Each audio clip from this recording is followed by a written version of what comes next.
What's good, everybody, and welcome to another episode of What's Good Games Live for Monday, March 30th, 2020. I'm Andrea Renee, joined by Miss Brittany Brombacher. Hello, Andrea. Hi, Britt. How are you? I'm good. I am a glass case of emotion. I have so many thoughts and feelings about Resident Evil stirring within my loins that I have not been able to talk about. So I'm happy we're doing this. I am so excited that you have so many emotions because the reviews for Resident Evil 3 are live right now, and that is just one of the many things that we're talking about here on What's Good Games Live, of course, your source for video game news, commentary, analysis, and funny stuff every Monday at 11 a.m. Pacific time right here at twitch.tv/whatsgoodgames. Of course, if you miss us on Twitch, don't worry, you can download What's Good Games Live on your favorite podcast platform where you find What's Good Games, and of course at youtube.com/whatsgoodgames later on in the day. Because you know what, right now, Brittany, there's a lot of internet congestion happening. Oh, dude, so, I know. You're like an 8-bit right now video game, but that's okay. Yeah, I can only imagine just how bad it is because I had, I think, 6 hours it took me to upload the show to YouTube last week because of all the internet stuff happening. So we had Spectrum, who was our internet provider here in my neighborhood, come out over the weekend and take a look at some things because I needed the technician to confirm to me that this wasn't my fault, that it was in fact their fault, that the internet is bad.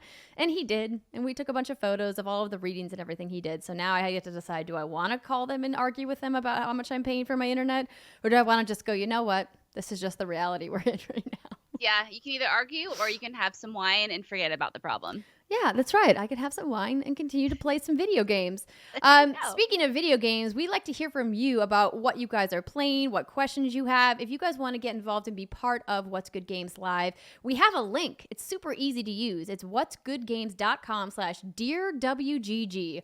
whatsgoodgames.com/DearWGG, where you can drop your questions in about news stories that are happening, about stuff that we've been playing, or maybe you had a question from the Friday show that you wanted to get answered. That's a great place to drop those questions. Or, of course, you can join us live in the Twitch chat, too. But we know that not everybody can be here live. So we just wanted to remind you guys about whatsgoodgames.com/DearWGG. Now, Brittany, you've also mentioned to me that we've been getting some questions from people over at patreon.com/whatsgoodgames about what the tie-in between What's Good Games Live and Patreon is going to be. And to you guys, I would say, we have not figured that out yet. True. Obviously, we want to give our patrons preference when submitting questions.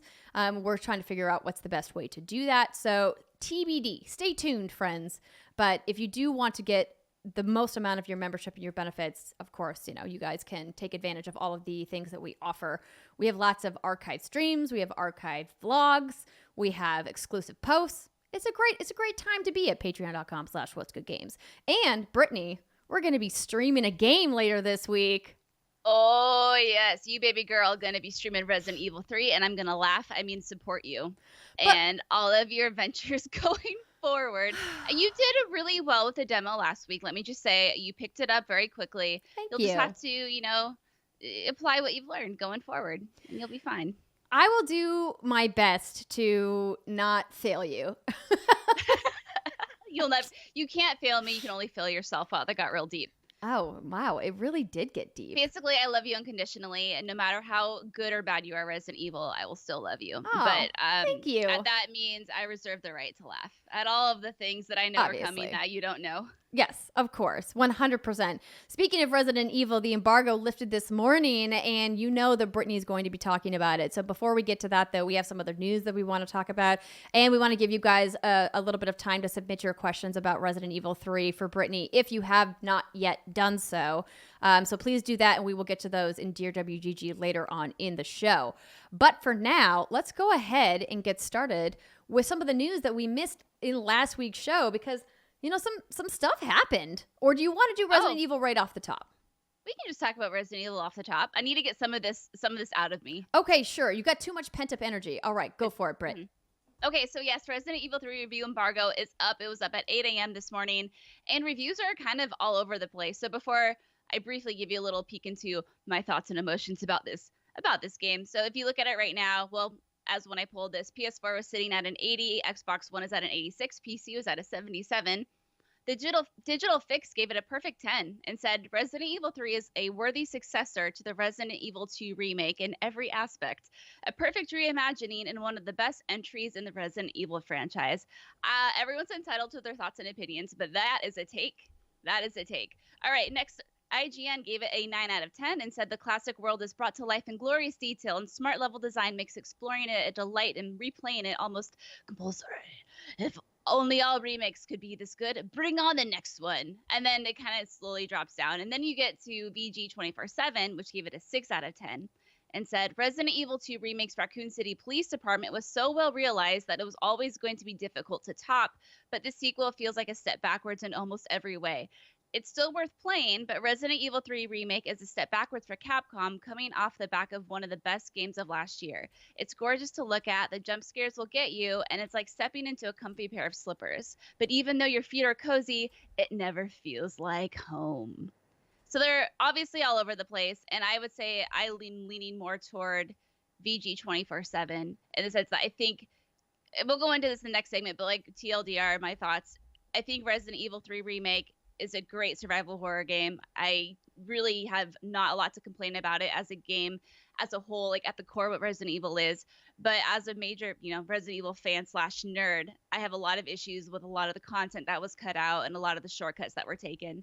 And it's just unfortunate to see Resident Evil 2 be the masterpiece it is, the remake, and have this opportunity with Resident Evil 3 and to see where the shortcomings were. And I know they're two different studios, but I'll expand more, but I just gotta breathe.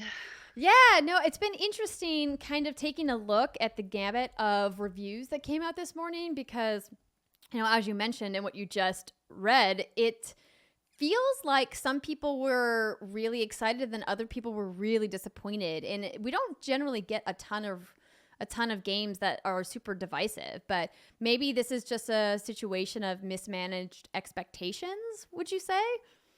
Yeah, I would say so. I went to that preview event in December, I think it was, and what they showed at that looked very promising. Granted, it was only a few hours of a game. It was a little slice of a game. So I walked away from that being like, oh, this is really exciting. Like, this has so much potential. And it seems like after that major city part of the game that I saw, everything just kind of speed runs. It's like a sprint to the end. And I think maybe mismanagement. I think, we're looking at Capcom through a lens of that we typically reserve for, these big publishers and developers, because they've proven, especially last year with their lineup, that Capcom's like the Cap gods, as Tim and I kind of joked around when we were talking about Devil May Cry. They are kicking ass right now. And so I think those expectations are misaligned, but also I think, in a good way, they've kind of brought it upon themselves that everyone's looking at their products through such a critical eye. And yeah, I mean, Resident Evil 2 is never going to be easy to top. It's just Resident Evil 3 just fell short, and there was so much potential and opportunity. And now I'm wishing that, maybe I spent another year developing this game, adding certain things. There are a lot of things were cut, and when things were being cut, like the choices and the live actions, it's okay, well, cool. Maybe they're going to make the definitive linear experience for Resident Evil 3. But more what it feels like is maybe they just didn't have the time or resources to stick them in there. Do you think that part of that had to do with the team working on the Resident Evil Resistance multiplayer mode? Or do you think that those were two completely separate teams and that that didn't actually have any crossover? I was trying to look into this. If anyone in chat can let me know what because Resident Evil Resistance is like fun, and I played it for a few hours at the preview event, but it's not something that's going to get a lot more of my time. If it is the case that the same team were working on both and they decided to complement each other, like, okay, again, at the end of the day, I think resources should have been taken away from Resident Evil Resistance and put towards Resident Evil 3, regardless of what that crossover really is. And again, it was a different studio that made Resident Evil 2, that made Resident Evil 3. Resident Evil 3 is an external studio that's funded by Capcom. Yeah. Well, I'm trying to I don't think you've ever struggled, Andrea, this hard when it comes to a game, because it's not a bad game. It's not a bad game at all. Yeah. It's a great game. It's just when you see the shortcomings, but why? Yeah. I think that there's nothing wrong with saying I enjoyed my time, but I was hoping it would be more. I think that there's a lot of video games. In fact, I think most video games are like, yeah, I still had fun with that game. It was cool. But yeah, no, it wasn't the best video game I've ever played. It's hard to become the best video game ever because there's so many amazing games out right now. And I think especially coming in the wake of Resident Evil 2 Remake being so critically acclaimed, it was going to be near impossible to reach that bar no matter what you did. And I think it shows that Capcom, was trying to potentially capitalize on that success by releasing it just 1 year afterwards instead of maybe taking a little bit more time to think about ways that they could have improved the overall execution of the game, and instead wanting to say, hey, let's just kind of get this out when we can. And it potentially shows if that was indeed their line of thinking. Yeah. So do you want to take questions now? You want to take questions later? What do you want to do? We can take questions later. Okay. We don't have them all organized in a nice, neat little bundle quite yet. Okay, so stick with us. Dear WGG will be coming up later in the show where we will be taking your questions. Moving on to the next big story. Final Fantasy VII Remake is shipping early. So Square Enix is asking fans to not spoil it. So this write-up comes from Polygon. Final Fantasy VII Remake has shipped early to Europe and Australia to counter any potential release disruptions caused by COVID-19. The game's producer Yoshinori Kitase and director Tetsuya Nomura are asking fans who receive the game early to not spoil it for others. Quote, if you get the game early, please think of others and don't spoil it for them, the two developers said in a Twitter announcement. We know that there are potential spoilers that have been out there for over 2 decades, as the original Final Fantasy VII was released in 1997, but Final Fantasy VII Remake is a new game that still has many surprises for everyone. All of our fans and players deserve to experience the game for themselves, and we ask for the support of our dedicated community and around the world to ensure that. Final Fantasy VII Remake will introduce characters never seen in the original, like Roche. Is that how you say that? Roche? I believe so. The mysterious soldier working for Shinra. There's also an entire story involving Aerith and the mysterious hooded shadow creatures that we don't know about. Even if that one scene from the original is burned into the brain of most video game fans, there's still a lot of new things coming. I mean, just release it now. Just do it. Screw your marketing cycles. Screw all of that. Just do us a solid here. But what about all the people who pre-ordered physical copies? I don't think they would complain about getting a free digital copy as well. Honestly, I hadn't contemplated that as a solution. I don't know the logistics around doing that, but that would be an amazing solution if they could indeed do that. Oh, yeah. I think this is actually a good move. I mean, it's better than them holding on to the game, right? And saying, like, sorry, you're going to get it a lot later. Europe and Australia are bad. Well, it's not their bad, actually. They have nothing to do with it. This is a worldwide pandemic. No one can help this, what's happening right now. Right, exactly. Like staying in your house. But, yeah, I mean, cool. I think this is great. Good job, Square. Like, it's a nice, solid you're doing. But meanwhile, we'll all be sitting over here with the FOMO, wishing we had it in our hands. And on that note, stay away from all things Final Fantasy VII, friends. The spoilers and photos and screenshots are leaking everywhere. They're leaking like a hose, Andrea, like a leaky hose, all over your face. That's what she said. This is why the pillow emote exists on twitch.tv/what'sgoodgames. I think I'm just gonna leave that one where it is. If Square Enix could figure out a way to get everybody who had purchased a physical copy or pre-ordered a physical copy access to a free digital version, I think that would be awesome. I don't know if that's possible, but if they could, that would be great. Yeah, that would be cool. But then, you get people canceling their pre-orders, and I'm sure they have marketing stuff coming up. I don't know. Either way, in Britt's world, I would do that. This is why you need to nominate me as the next president of Square Enix. There we go, everybody. You've heard it here first. Brittany Brombacher for president of Square Enix. Final Fantasy IX Remake, let's go. All right. Speaking of classics, Final Fantasy IX Remake, let's talk about another classic from Nintendo. They've got big plans for the Super Mario Brothers franchise 35th anniversary. So this story actually broke from Video Game Chronicles, and we've seen it quoted from several other news outlets this morning. Multiple sources have told VGC that the platform holder is planning to hold an event to coincide with the Super Mario Brothers series 35th year anniversary from 1985, you guys. Can you believe it's been that long? As part of its anniversary celebrations, Nintendo will reveal plans to re-release most of Super Mario's 35-year back catalog this year, remastered for Nintendo Switch, VGC was told. As VGC's network partner Eurogamer reported in a follow-up to our story, these remasters will include 1997 Super Mario 64, 2002's Super Mario Sunshine, and 2007's Super Mario Galaxy. Nintendo will also release several other Mario titles in 2020, including a new installment in the Paper Mario series and a deluxe version of 2013 Super Mario 3D World. The plans are set to be revealed alongside new details of Nintendo's partnership with Universal and the pair's Super Nintendo World theme park, and animated Super Mario movie. The Super Mario 35th anniversary reveal was originally due to take place as a physical event at E3 this June, VGC was told, but Nintendo is now reviewing its plans in light of the ongoing COVID-19 pandemic. E3 2020 has been canceled due to the virus outbreak, and Nintendo could instead opt for a digital showcase like they've been doing pretty much since, 2014 or 2015? I don't remember the year of the first direct after E3. Maybe it was 2014. This is a good moment for someone in chat to maybe help us out with that. Approach for comment on this story. Nintendo said it does not comment on rumor and speculation. So surprise. But the last big milestone that they celebrated for the Mario franchise, of course, was the 30th anniversary back in 2015. This is fucking awesome. Yeah. Yes, give me all of the Mario. When you were talking about Super Mario 64 releasing in 1997, oh boy, wow, that was a long time ago. Brittany, were you even alive in 1997? Oh, you flatter me. You're so nice. I was 9.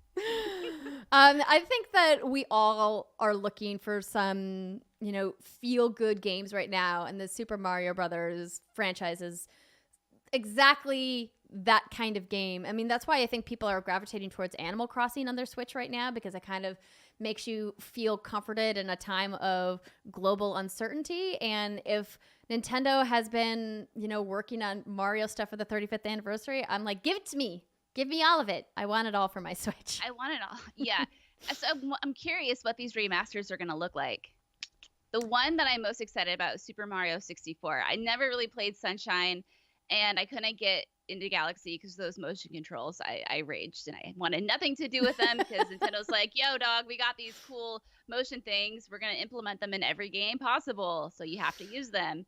I actually really loved Galaxy and Galaxy 2. I was really hoping for Super Mario Galaxy 3 instead of Super Mario Odyssey, but Odyssey was cool.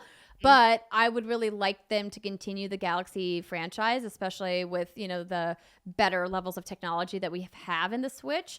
Now, the older games, the Mario Brothers franchise, I, enjoy, but I don't need to keep playing them and keep buying them. I've got my classic edition of the NES and the Super NES, and short of an N64 Classic Edition, which I don't think we're going to be seeing anytime soon. I hope that, we can get at least Mario 64. But Galaxy, I think, is something I would be more interested in because it's newer, and I think that it would translate better to Switch. Though, I'm not going to kick Mario 64 out of bed. It's one of the best games ever created. Fight me. Don't fight me. My mind just went to this image of you kicking Mario 64 like a cartridge out of your bed, because my mind is weird and that's the way it works. So it's also super exciting about this. Several other Mario titles, including a new installment in the Paper Mario series and a deluxe version of 2013 Super Mario 3D World. Those are both very, very exciting announcements. Paper Mario, I love so much. My favorite is the one on N64. I think it was just called Super Paper Mario back in the day. Super Mario RPG is one of my favorite games of all time, and I love those RPG Mario crossovers. And these days, those are the Paper Mario games, right? So that's really cool. And Super Mario 3D World, that game did not get enough love. Did you play that one? I did play that one. I actually really liked that. I thought it was great. But you were talking about Paper Mario, and for me, the one that did it was the 1,000-Year Door. I spent so many hours playing that game because there were just some of those levels that you would go into, and if you died once, you would have to start the level all over again. But I really enjoyed those games, and I think that the Mario franchise lends itself well to up-resing, for lack of a better term, That's remastering, because of the style of animation that Nintendo uses. I think that they can take some of these older games and put, I don't want to say a minimal amount of effort, because I don't want to trivialize the amount of work, or, you know, be reductive of the amount of work it takes to move these games platform to platform. But it's certainly not as big of an undertaking as taking a fully, you know, like an open world game and moving it to a brand new platform. So I'm excited, man. Bring it on. Great. Especially since we're all kind of scratching our head is like, what is Nintendo doing, you know, in this later half of the year? And hopefully this will come out soon. Now, I think it'd be really cool, and I've seen some buzz about this on Twitter and whatnot, if they did like a oh god, I just completely fucking brain farted. What was the Super Nintendo All-Stars? Like a Super Mario All-Stars like bundle? a collection, right? Yeah, that'd be really cool. I think it would make more sense from a business perspective to sell them separately. But if they could do like another All-Stars bundle, I think that would be really cool too with these titles. Yeah. I mean, I think that is one way to do it. I think it's a great way to kind of make a higher price point justifiable than breaking them out into individual SKUs. Or maybe what they could potentially do is make it like a retail bundle or like a package price, and then digitally allow people to potentially only buy one title at a time, for people who are like, listen, I'm just about that sunshine life. I don't care about anything else. This is the only title I want. Versus people who are like, interested in anything that has Super Mario in it. So maybe we'll hear something about this in just a few months, if this was supposed to go live during E3. Yeah, I mean, there is still talk of a digital E3 happening. There's absolutely still talk of the publishers that are the largest that traditionally did some kind of press conference during E3 still doing something on their own. A lot of that stuff is still up in the air right now, but I imagine that Nintendo with their directs are going to do something around June, regardless of if it's tied to E3 or not. I hope so. I hope we just have one solid week of nothing but announcements, just to kind of fill that void, right? Yeah, I mean, I'm down. Let's do it. We'll host it here at What's Good Games. If you're a video game publisher and you want to showcase gameplay announcements or do interviews or live gameplay demos, let us know. Yeah, it'd be great. I can make a lot of weird faces and grunt. I'm your hype girl. You don't need any other hype girl than besides Brittany Brombacher. She's the #1 hype girl. Okay, you want to read this next story? Yeah. Call of Duty Modern Warfare 2 Remastered launches tomorrow. This comes from Eurogamer. A remastered version of Call of Duty Modern Warfare 2's campaign will launch tomorrow, March 31st, according to a leaked PlayStation Store listing Eurogamer understands to be accurate. This confirmation comes after a raft of details were unearthed over the weekend by a data miner peering into this week's update for fellow Call of Duty titles Modern Warfare 2019 and Battle Royale Warzone, each of which promotes the new remaster.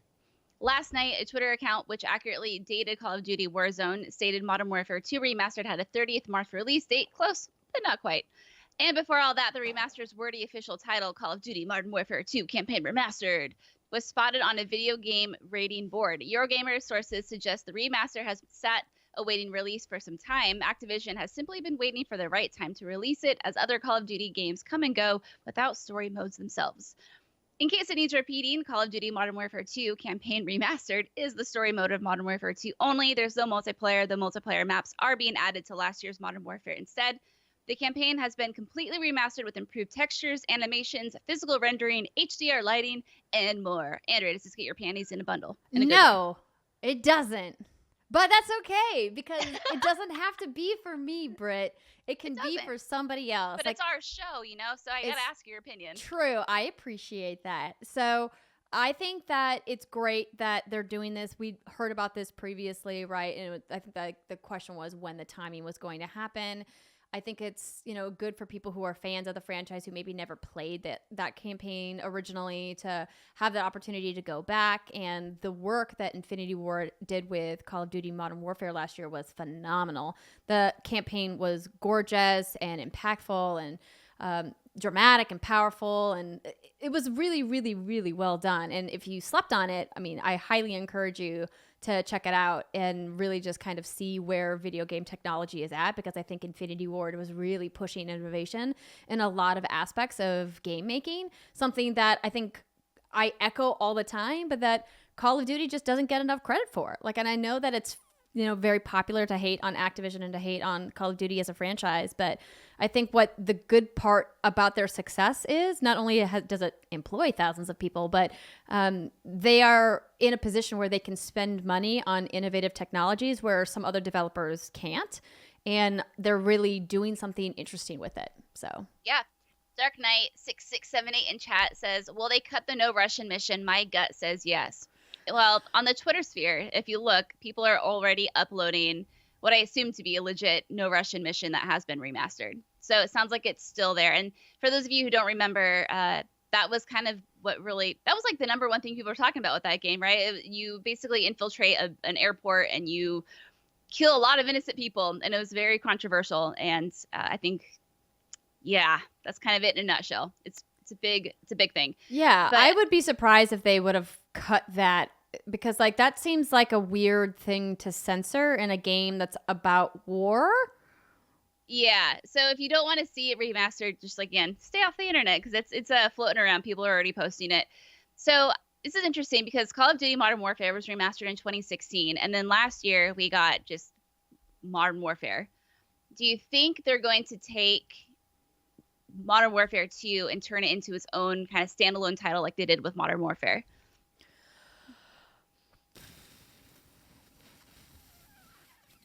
Asking the tough questions over here. I know. Honestly, I don't know. I don't know. I hadn't thought about that. I would lean no, probably. But like, it's hard to tell because of the way that Call of Duty has these off-cycle releases with like the different studios underneath the Call of Duty umbrella kind of taking turns every year. It makes it kind of difficult to have continuity, but I guess it's possible. Yeah, I mean, I really liked the new Modern Warfare reimagining. It's weird when you have the same game that has so many different titles. You're like, how do I specify which one I'm talking about? But I would love to see Modern Warfare continue in that regard. But like you said, with the staggered releases, maybe it won't be probably for several years like we saw with Modern Warfare and then the remake. Yeah, well. I have to imagine if they're going to continue the storyline of doing something in the modern era, that they're going to have to continue in the vein of the remaster. But unless Infinity Ward decides that they want to do something completely original. But it's tough to know which direction they're going to go, because I would imagine creatively they probably want to do something original because it feels fresh and different instead of just taking old stories.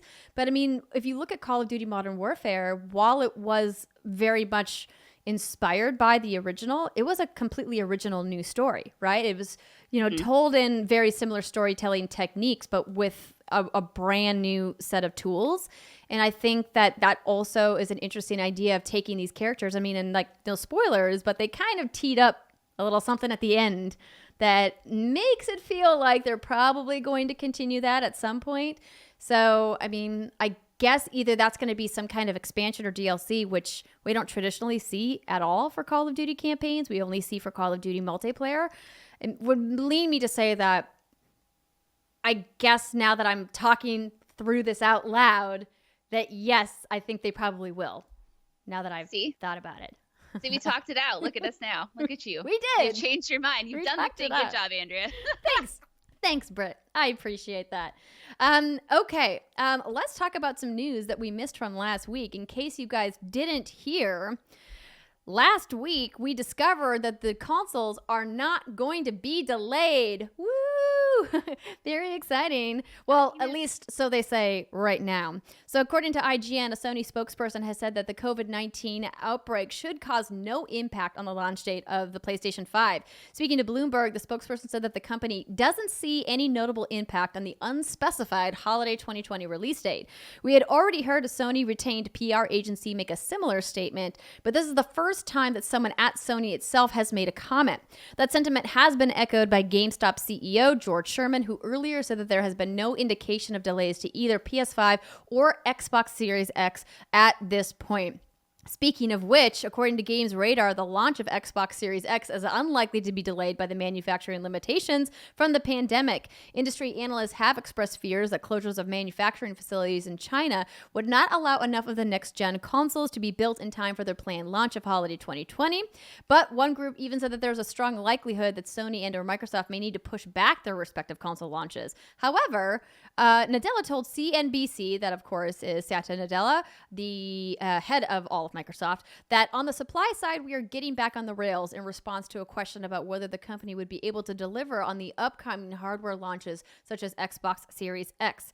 I'm going to just skip ahead a little bit and read another statement from Nadella that says, if this was a previous generation of data center architectures or software architectures, I don't think we would have been able to deal with the crisis as effectively as we've been able to.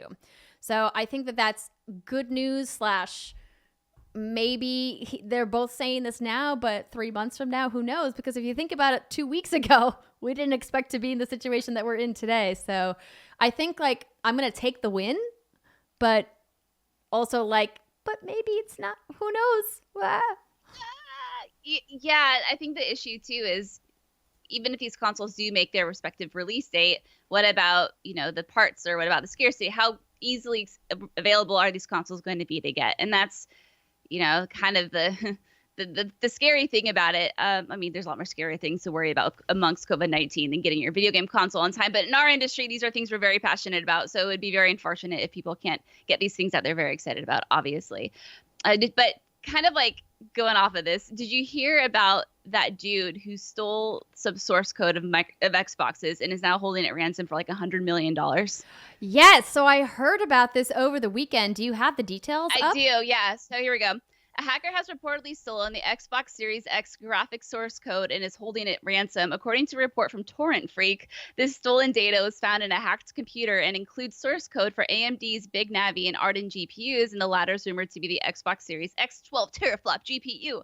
Segments of code have been posted on GitHub and subsequently removed. The hacker is asking for $100 million for the code and is threatening to dump the entirety of the stolen data if a buyer isn't found.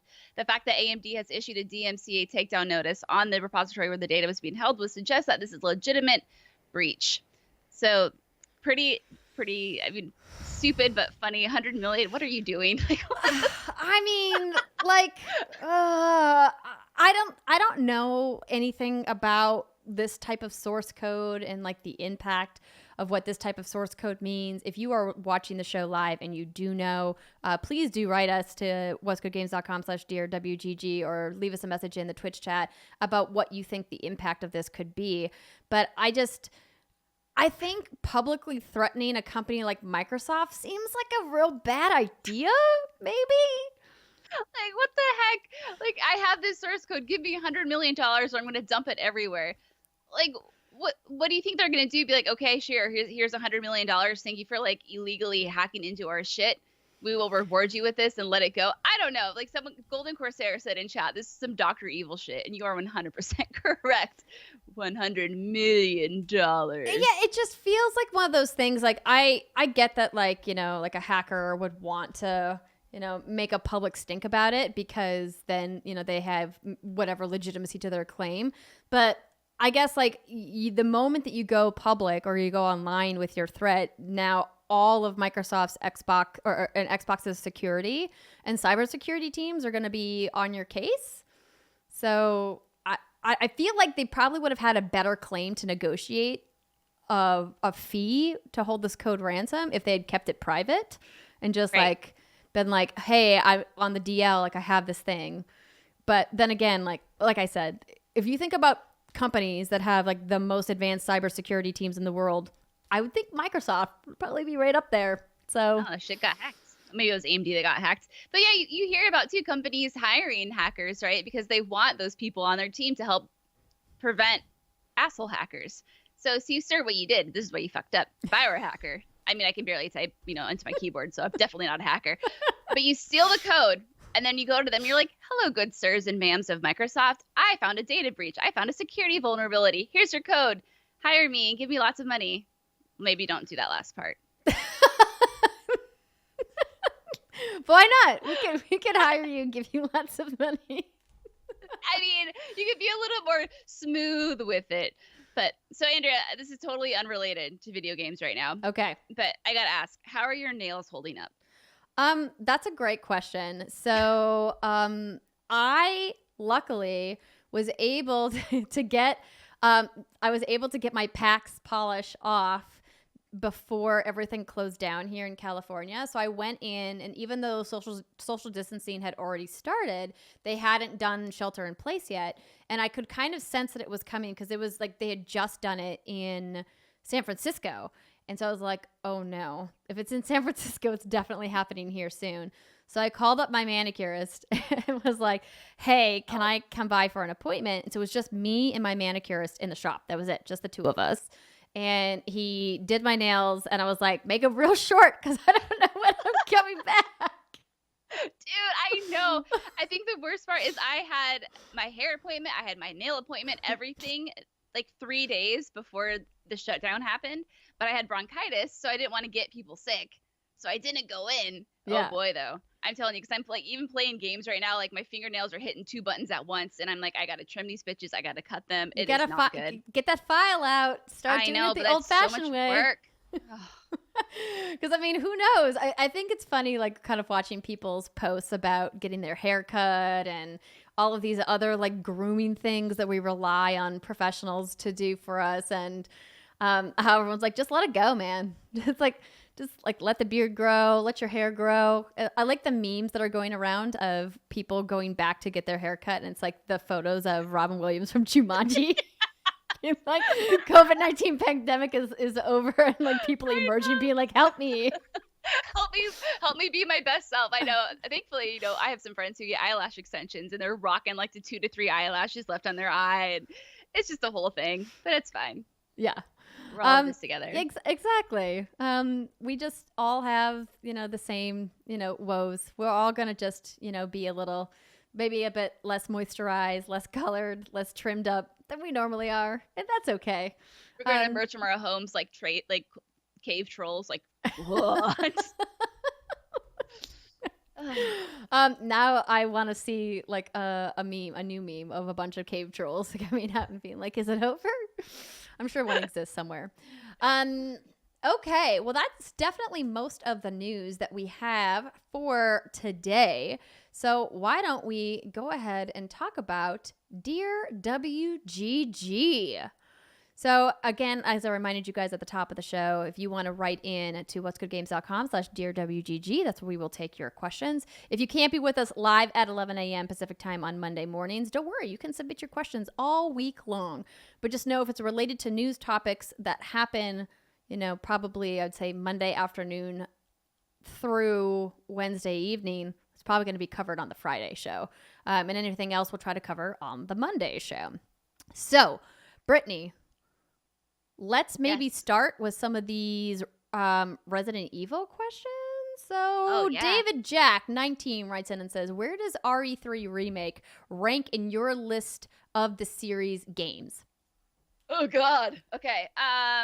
Okay. First up would be RE2. I'm just running through my head. So number 1, RE2 Remake. Number 2, RE2. Number 3, probably Resident Evil 1 Remake. Number 4, Code Veronica. I'd say number 5, then original RE3. Number 6, Resident Evil Remake. So maybe as a Resident Evil 3 Remake. So maybe like around the 6th spot. 6 or 7-ish. Yeah. Okay. Ooh, that's a loaded question. Yeah. Because, I mean, without a doubt, Resident Evil 2 Remake, in my mind, is so much, is far superior than the original one. I think Capcom obviously just nailed that remake so much. But problem with Resident Evil 3 is I think the original one conveys more dread and fear and this sense of loneliness and helplessness and hopeless. And maybe that has something to do with the soundtrack or those pre-rendered backgrounds. But I feel like that just wasn't so much nailed in the remake as much. And it could be because you weren't allowed to explore a lot of the locations that I think would have kind of contributed to that. You weren't able to see how bad shit really was inside, not just from a city level, but go inside, certain stores like there, and I'm not going to spoil anything, so don't worry, friends. But, there are some iconic locations and moments and enemies and places that have just been completely cut from the remake. And I think those iconic moments are kind of what made Resident Evil 3, you know, stand out in the way it did. I was, you know, like I've said, Resident Evil 3 has never really been like the golden child of the series. Some people love it. Some people think it's like meh. But yeah, just kind of cutting some of those iconic things out just really was a bummer. And also, this game just suffers. Okay, I'm going on a little bit rant here. I'm sorry. Go on. Again, Do for it. the record, it's a great game, but I'm a mad nerd right now. It suffers so much from the conveniently placed debris, you know, where it's like, well, here's a staircase. Oh, but there's like a ladder on it, so you can't go up there. You know, it's the stupid stuff like that that I feel like if you're building a survival horror game within a city, you know, the city should feel sort of open, and it shouldn't be just garbage bags or a ladder or, you know, I don't know what, blocking your entrance, blocking your ability to go places and see things. And there's so many reused assets as well. There's this one plant in particular, and if you guys are going to play the game, you're going to know what I'm talking about. It has like 6 or 7 stems coming out of it. It's green, and it's in like almost every room in the entire game. And I got so sick of that plant, Andrea, I want to burn it. I mean, I'm not surprised. Reused assets in remakes, it's a thing. Oh, no, I mean, it's like, okay, maybe we're talking about the same thing, but just to clarify, it's, yeah, the same like plant model, the same poster model is in like the hospital. It's in, you know, all these areas that it shouldn't be, but it's there. And I think it's just, I know Capcom is so, and again, like I get this isn't the same studio. Again, I get that, but I've seen what the team did with Resident Evil 2, and that could have been applied to Resident Evil 3 Remake, and it just could have been so much better. But if you're looking just for a solid survival horror game, this is it. Like it has all the elements of survival horror. It's tense. There are moments when I get scared, like when I watch scary movies. I think I've told you this, Andrea. I think you've been there. My eyes will water if I'm like legit freaked out. There was moments where I'm playing the game and I had like some tears rolling down my, because I was so freaked out because it is so tense. But yeah, it has the things. It just doesn't have all the things. So I went on a rant with that. That was not your question at all. Don't be sorry, because a lot of people in the chat are asking about a couple of other Resident Evils as well. But Dekatron wrote in and says, so there's no way that there will be a remake reboot of RE4? What say y'all? No way or A-okay? I don't think it needs to be remade, but it's kind of like, it's the same stance I have on Resident Evil 1 Remake, is I think that game still, because I just played it a few months ago, it still is great. It still holds up. Like, it doesn't need to be touched. And I think the same goes for Resident Evil 4. So does it need to happen? No. If it does happen, will it sell buttloads? Oh, yes. You know, so it's, I mean, I think it'd be cool, but I'd rather see them remake, you know, like maybe Code Veronica, or maybe expand on Jill's story in a different way. And I'm not going to say anymore, but I would love to do a spoiler cast at some point, Andrea, once it's not such a tense time in our lives and you feel up to playing it. Yeah, I'm down. And like I said, like I have been committed that I'm going to play this game at some point. I just think right now, it's just a little too much for me. So I need the stress to like to lower just a bit. Oh, I feel you, girl. That's why I couldn't play Doom. Nope, can't do it right Even now. Doom, like I was playing Doom last week, and then, you know, after everything that happened this weekend, I was just like, I can't. I booted it up, and I played for like 5 minutes, and I was just like, nope, can't do it. And I know that there's so much of Doom that feels like such a stress relief for a lot of people, but I just, I don't know. Brittany, I have a confession, Brittany. What's up? No, I love you no matter what. I'm not going to judge you. Brittany, I think I might start playing Animal Crossing. I know, right? Like, what happened to me? I think I might. Like, I told John, we were sitting on the couch and he was like running around his little island, like showing me his cute outfits, and everybody's posting about it on Twitter. And I'm like, I kind of need something mindless. But he kept saying, you know, he's like, you can try. He's like, but I really don't think you're going to like this game. And I was like, I know, I'm probably not going to like this game. It might be what you need right now, you know, right? And I'd say I think that's fantastic. I think that's great. I just love like the things that you said, you know, there's not a universe that exists where I will play this game or whatever you said. I fucking love it. But these are weird times. And I think, like, real talk right now, if something sounds good and if something sounds cathartic and relaxing, I think it's important for our mental health. I think it's great. Let's just do what we got to do to try to unwind. And if it turns out it's still not the game for you, at least you tried it. So I think that's an awesome, awesome idea, and I encourage you to give it a shot. Thank you. I'm still contemplating, of course. I still have to buy it and download it and all that business, but I think what I am finding myself more and more is that while we're all like struggling to find something to hold our attention while we're locked indoors, John and I are making our way through like our Netflix backlog, our Amazon Prime backlog. And like John watches a lot of TV normally. And so a lot of it is him like patiently rewatching stuff with me. But I just sometimes just need a break. And like I've been making Pinterest boards and like looking for ways to shop without actually buying anything, just looking at what I'll buy someday. And I'm like, maybe I need something better to do with my time when I'm, just on the couch. So I'm thinking about it. Stay tuned, everybody. We'll see. We'll see what happens if I actually join the movement that is Animal Crossing.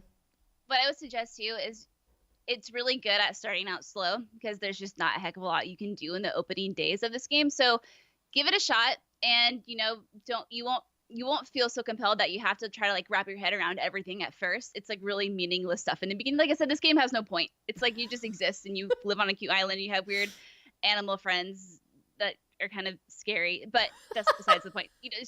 So yeah, they'll ease you into it. And like the reason, like when I play Animal Crossing, I think I said something on the show last week, it's just at night. Like when I'm laying in bed, I'm trying to fall asleep because it's just a relaxing, mindless thing. It's like, okay, I'm going to catch these bugs because it kind of takes that like little, I accomplished something, even though you're not really accomplishing anything. Anywho. Okay. Yeah. No, I appreciate that. It was interesting because a couple people in the chat, of course, have chimed in. We had Anthony Carboni back last week, my quarantine buddy, and he showed me his Animal Crossing island. We went to visit Amarice's island, which was amazing. Logia says she'll spend 30 minutes trying to catch a spider and rage quit. Okay, to be fair, I won't because now I know all the pro strats to catching spiders. I run around like a little bitch on my island. I see a spider, I just turn the other way. I know they're worth 8,000 bells, but they scare me. They raise their little fangs up and they charge you. Things like that don't belong in Animal Crossing. Oh well. Well, hopefully if I do start to play, I'll be able to be the spider whisperer like one Christine Steimer. Exactly. All right, let me take a look at some of these other questions that we have. This is interesting.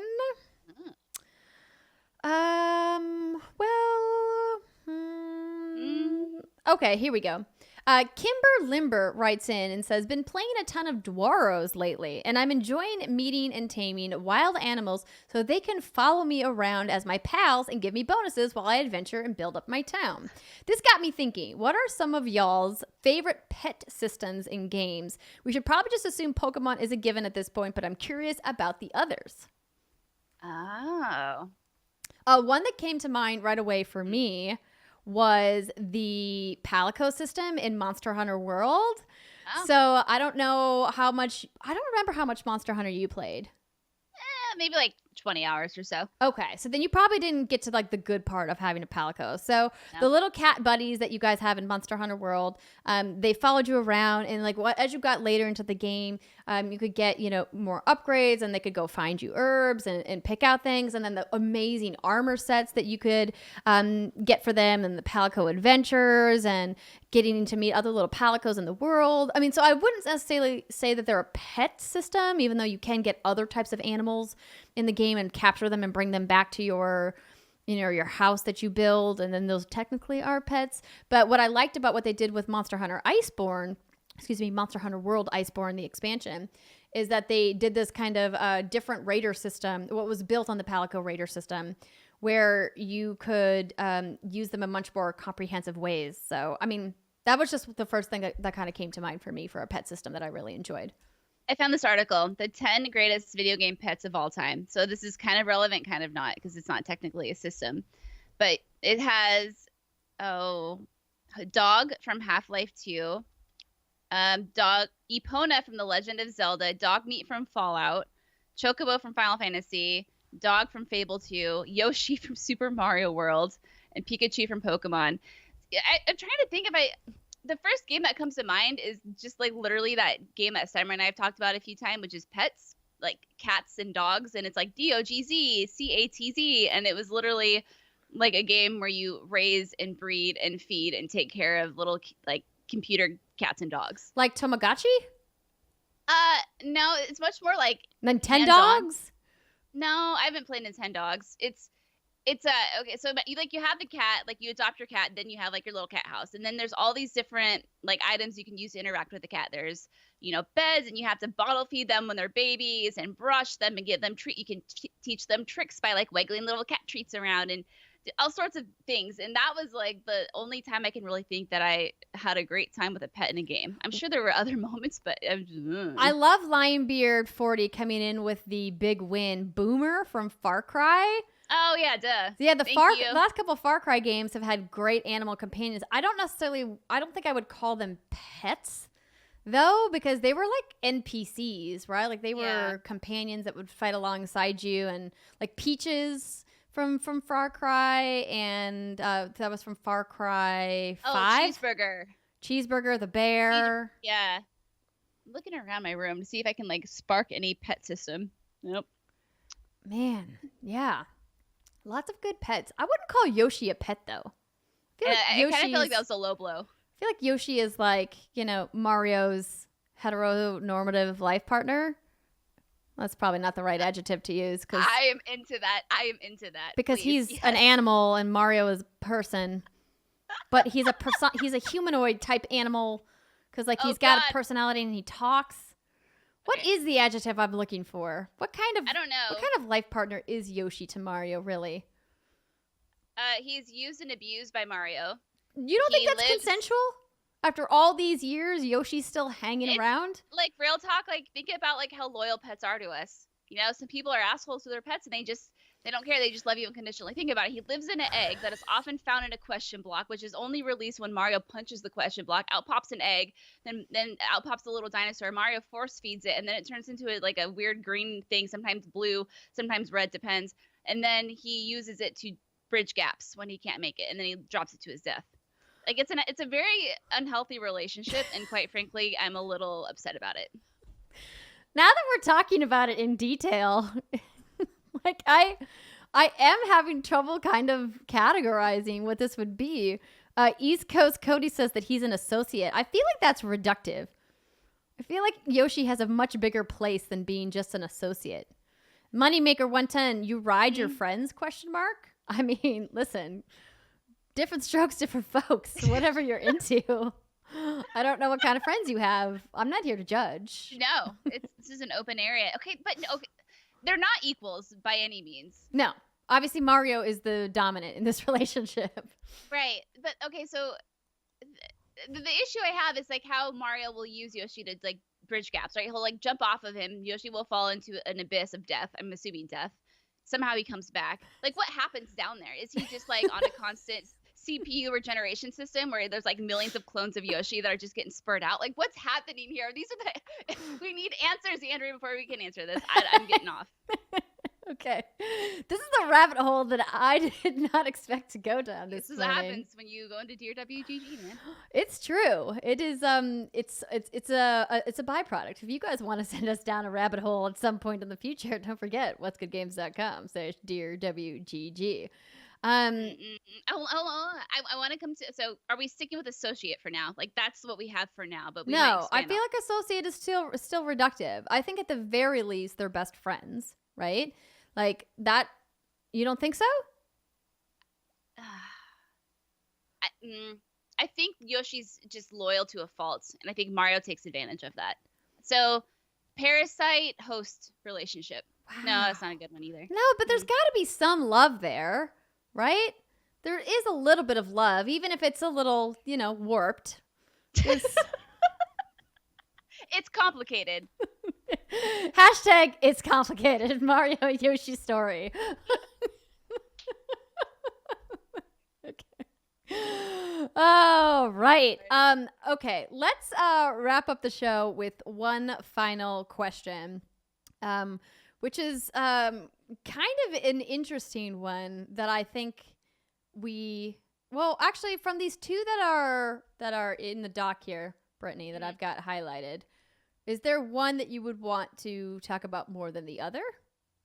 So the only other one I see that's highlighted is one that says test. Oh, I'm sorry. I'm in the show notes. Oh, okay. I was like, well, we can only talk about really one of them. Okay, let's see. Carolyn's. Okay, perfect. That was easy.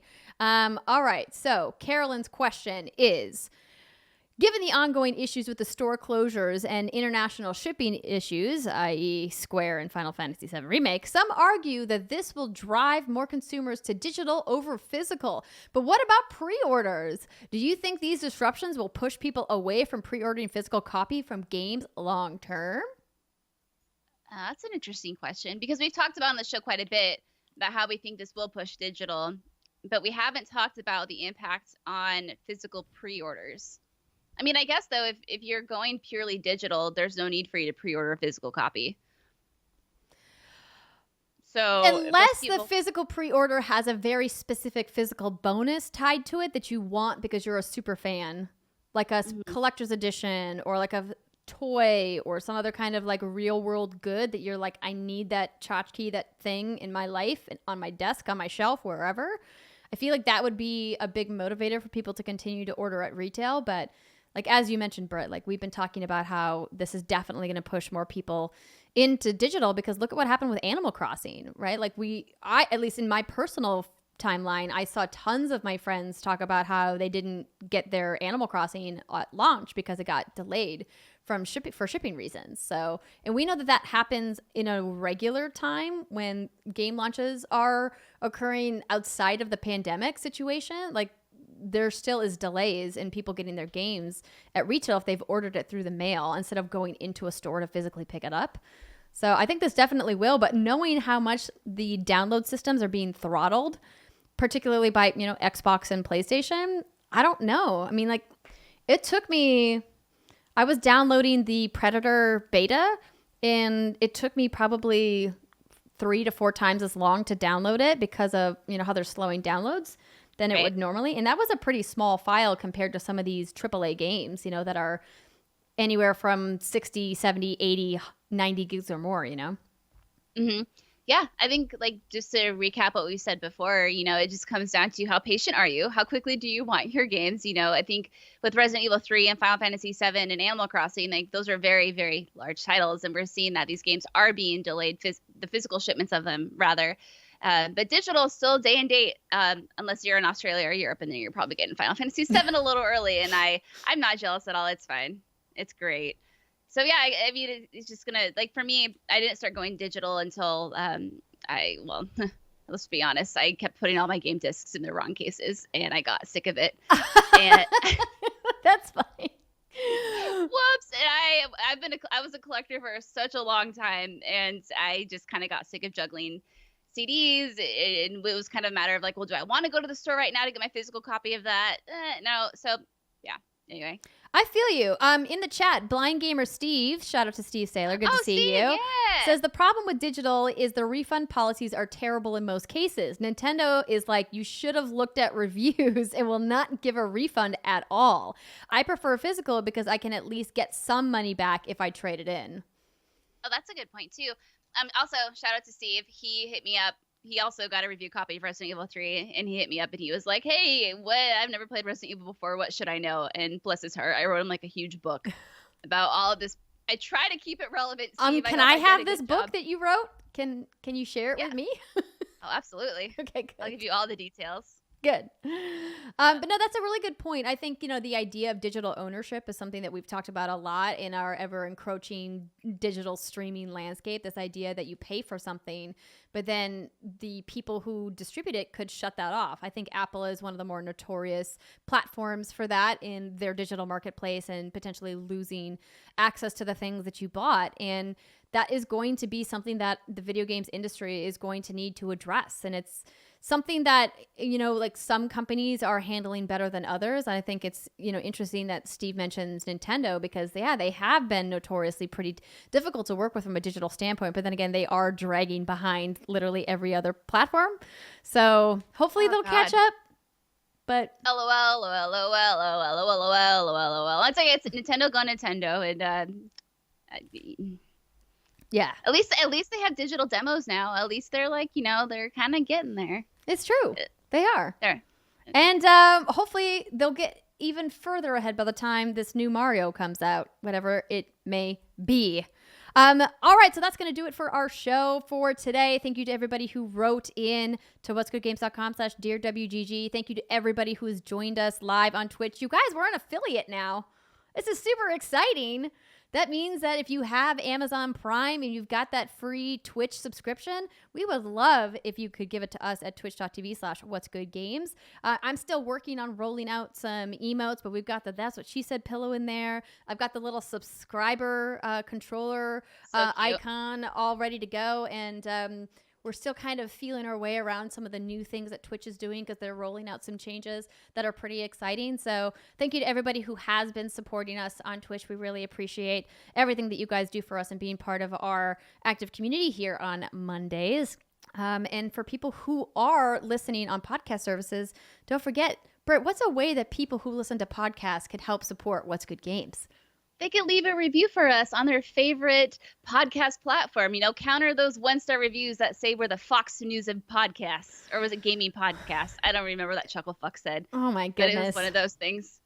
Yeah, it helps us a lot. It helps boost our visibility and algorithm and helps people find our show so we can welcome them into our community with open arms. Yeah. And we will be also reading all of the new subs that happen as well. I just have to pull up the page where they are. I feel like I did this last week when we were getting ready. We did. We're working on the system. Yeah, exactly. Let me see. I think it might be here. Let's see where it is. I'm going to the dashboard. Woo, woo, yeah. I'm also trying to bumble my way around here, and I don't know what I'm doing, so I'm not even going to try. I got to learn the Twitch. The Twitch is a new universe for me. It's a new platform. I will show you. Okay, so we have got some new subs. So let's start with M6 Bonsai has subscribed. We've also got, let's see here. Miss Molly Ma gave a tier 1 sub to Phoenix Ignition.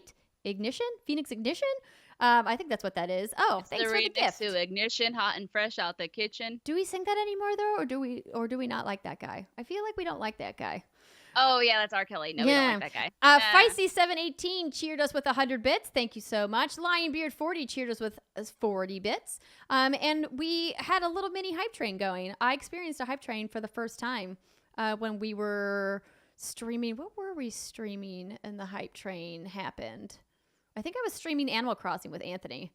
Sounds like a very hype game. Right? I mean, well, he got the What's Good Games shirt on, even though I had to strong arm him into putting it on because he was doing a fashion show. And I was like, listen, your character is really cute and you have a lot of outfits, but put the What's Good Games shirt on or else. And then he did.